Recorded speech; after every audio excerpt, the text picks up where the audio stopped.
This yogurt has only 2 ingredients and all you have to do is stir and wait. I promise this is foolproof and you are going to love the best yogurt you have ever tasted. That are really good. There are only 2 ingredients that you need to make the freshest, most silky, delicious yogurt you've ever had. The first ingredient you'll need is ultra pasteurized milk. This is a good example of one I really like. This is the Fairlife ultra filtered, ultra pasteurized milk. The only thing with the milk is that it has to be ultra pasteurized and it doesn't necessarily have to be ultra filtered. This Fairlife milk, which is red and is whole milk, has the absolute best, most consistent results, and so I definitely recommend that you try and find this whenever possible. There's also a red Fairlife milk that has DHA added, and that also works as well. I've also had luck using the 1% Fairlife milk that comes in a blue container. However, using the whole milk has more fat, flavor, and I think it just turns out a lot better. So you can see there's a chart that tells you the carbs and the protein compared to other milks, and so this is actually a really good low carb option for anyone who is eating low carb, keto, or who's just generally trying to make better choices. Store-bought conventional yogurt has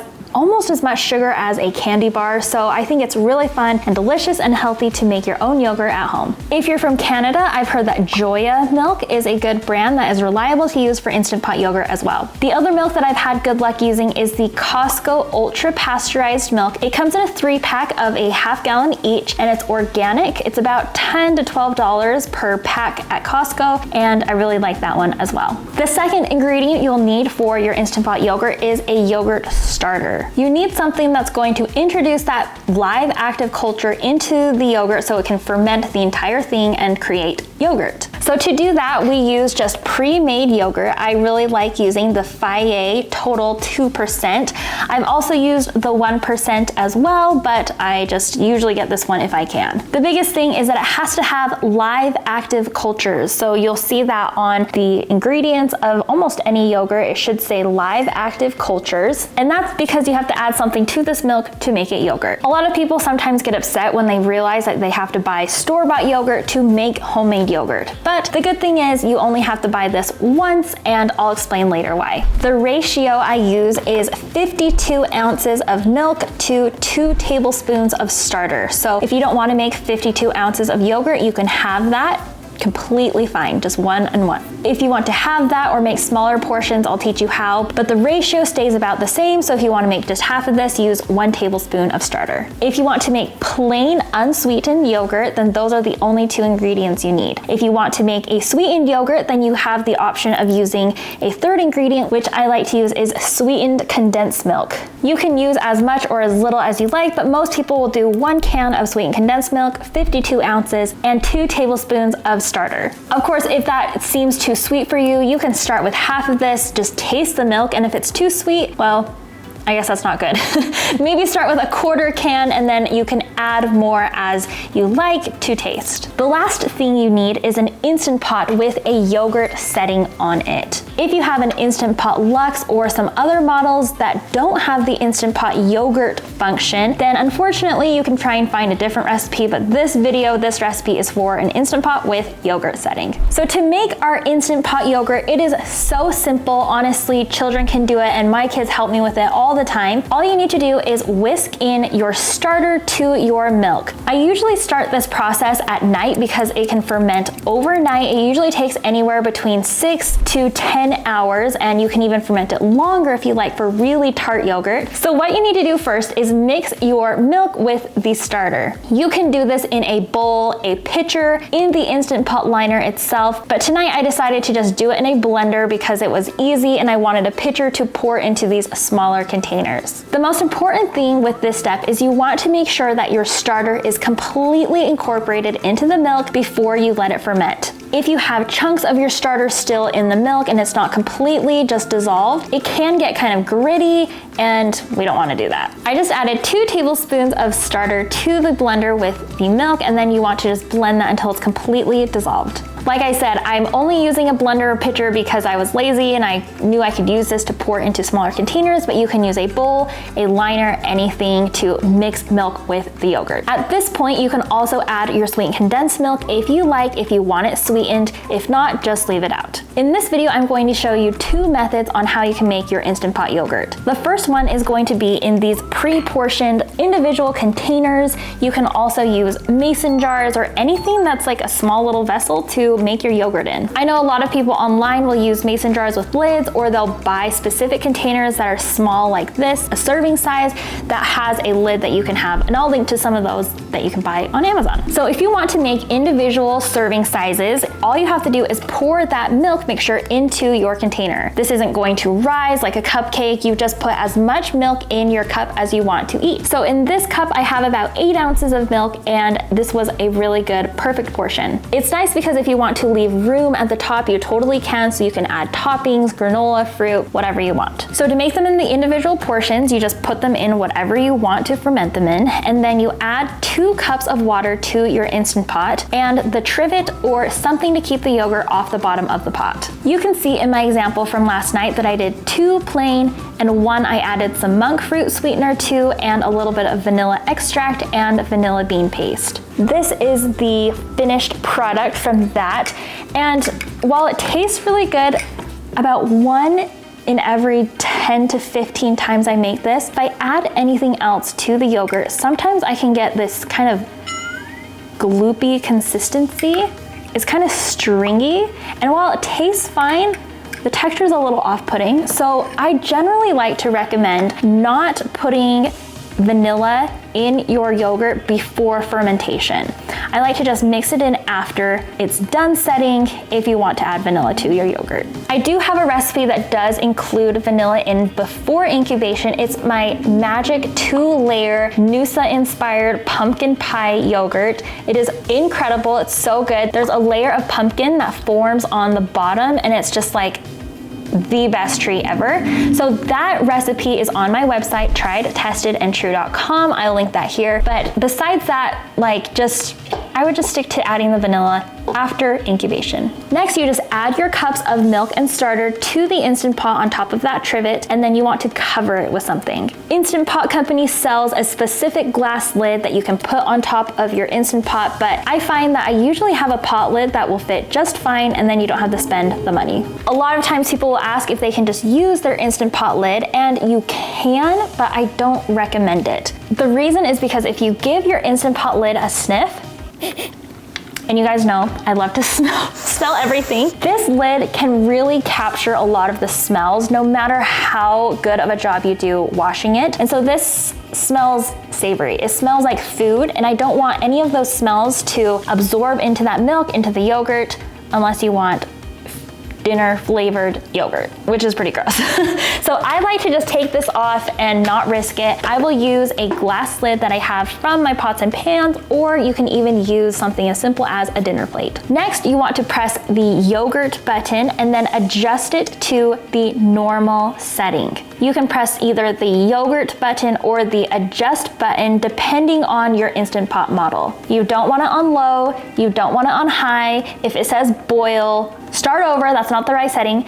Set it to normal yogurt. After that, you can adjust the time from 6 to 12 hours. I find that anything in a little container doesn't take as much time, so you're good between 6, 8, 10 hours, but I will tell you, the longer you ferment the yogurt, the more tart it will be. So we'll just let these sit overnight in the Instant Pot, and then we'll move on to the next method. The next way you can make your Instant Pot yogurt is simply by pouring it into the Instant Pot liner and making a huge vat of yogurt. There's no difference between putting it in the actual liner versus just putting it in a smaller container. I guess the only difference is that you don't add water. So to do this, I'm just going to pour the rest of the blender into the Instant Pot liner, and then we're going to do the same thing.